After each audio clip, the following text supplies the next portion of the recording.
Welcome to the One School, One Planet, 3 Lines to the Future competition. Or rather, we should say, croeso, as we're here in Wales, in Cymru. But we want to invite everyone to be part of this competition, so we'll also say bienvenue and caribou to our friends around the world. This is about climate change. This is about the Paris Climate Agreement. And this is the agreement that the whole world has entered into in 2015.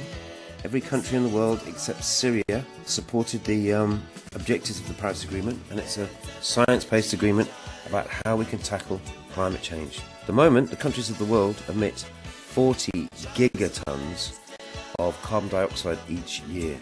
That's what's causing the global warming. The Paris Agreement has committed us to halving our emissions in the next 10 years. It's going to be an enormous challenge. If that wasn't enough, in the following 10 years, 2030 to 2040, we have to halve emissions again.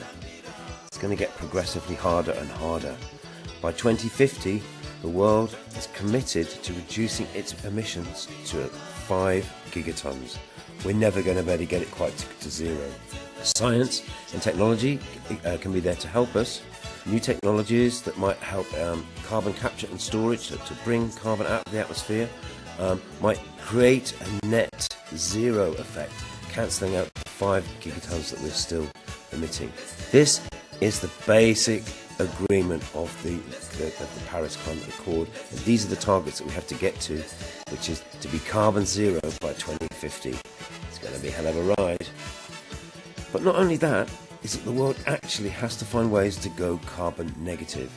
And we're going to have to use new ways of farming and land management to find ways to use plants, crops, forests, aquatic environments to create a net sequestration or drawing down of carbon into soils. I look at these pictures and I see these lines, and I thought there's an interesting pattern is emerging. If perhaps we look at it in a more abstract way, I tried flipping the graph upside down, playing around with those 3 variables. These are the lines that point to the only possible sustainable future that we have. That's what scientists are telling us. So we should be embracing this and trying to see this as a tool for communication. How can we play with this? I want to see your ideas. I want to see how you can play with just these 3 simple lines, but to help communicate this incredibly powerful message and commitment that they represent.